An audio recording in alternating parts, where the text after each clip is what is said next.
Brian Peterson was officially named the next head coach at South Dakota State this past Friday, taking over for Eric Henderson. More on Hendo's departure in a second, but I first wanted to start with the decision to hire Peterson. It came down to him or Rob Klinkefus. And I talked to Justin Sell. I don't think he'll mind me sharing. He told me it was the hardest head coaching decision he has ever made as an AD, and rightfully so. Here's a guy in Klink who'd been in Brookings for 19 years, was there through the dark days of the transition, had been a part of the steady rise of South Dakota State into a mid-major power, and now he was ready to become a head coach. And if you want an idea of the kind of coach he is, he had primarily worked with the big guys in the program the past several years, and a kid that nobody believed in.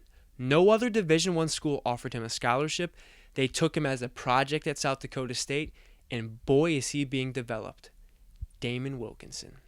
That kid could be an all-conference center sooner rather than later. If you watched him play this past season, some of the post moves he made, the minutes he gave them off the bench, I couldn't even believe it. And I watched that kid in high school. I know what potential he had. I didn't see it coming this soon. That kid can play.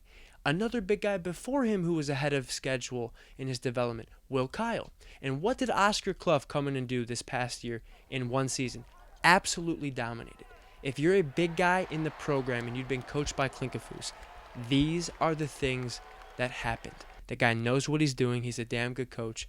And that honestly speaks even more so to how impressive it is that Brian Peterson was the one who ultimately got the opportunity. Saw some discussion on Twitter about Henderson taking players and recruits with him to Drake, referencing it back to when Jimmy Rogers did so with Washington State. Well, okay, if you want to compare the two situations, then let's make sure we do so accurately. Fair or unfair? When you take over a program as a head coach, you're going to be compared to the guy before you. The guy before Hendo was the head coach for 3 seasons before leaving for a bigger school. The guy before Jimmy Rogers was the head coach at South Dakota State for 26 seasons and never left. The guy before Henderson did some nice things, brought the program to a couple NCAA tournament appearances, while the guy before Jimmy Rogers led the school to a place it had never been, a Division I national championship. And you can point out and say, oh, the FCS isn't the true top level. That's fine, but don't pretend like it's not a big deal. So much so that the most recent FCS national champion, SDSU, just got invited to the White House.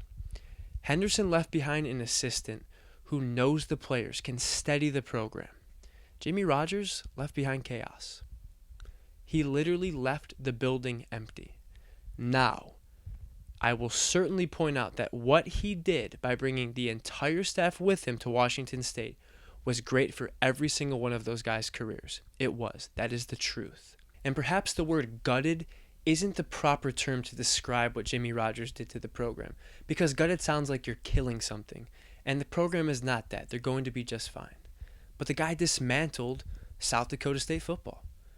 That's just reality. He brought 30 players and recruits with him. 5 guys who transferred went to the Big Ten, who obviously would have been welcomed at Washington State if they wanted to go there, and 8 to 10 guys chose to stay that he wanted to come. That's about 45 players in total that would have left the program to go to Washington State if Rogers got his way. So for you, Zim, to continue to scoff at the idea that he picked apart the program, what are you talking about? Would it have taken him trying to bring along 55 to 60 players for you to finally acknowledge it?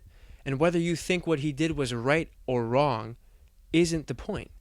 It's that you're almost pretending like that's not what happened, when it absolutely is. Which leads me to my final and most important point. Eric Henderson played basketball at Wayne State. Jimmy Rogers was a jackrabbit. You can say that's the way of the world, though, in college football.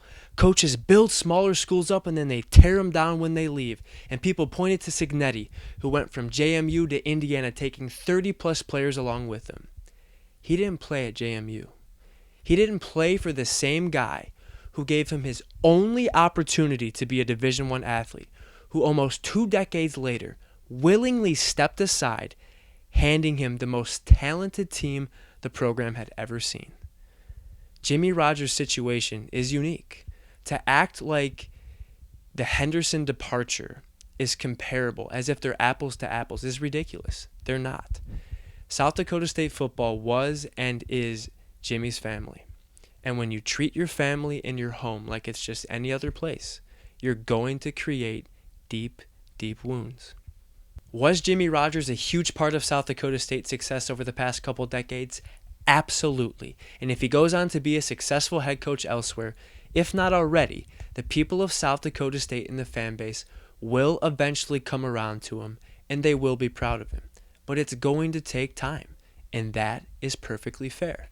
So let's stop acting like people are villainizing Jimmy because 5 irrational people have tweeted or emailed crazy things. The vast majority just don't view him as some hero type figure anymore, and that's totally fair too.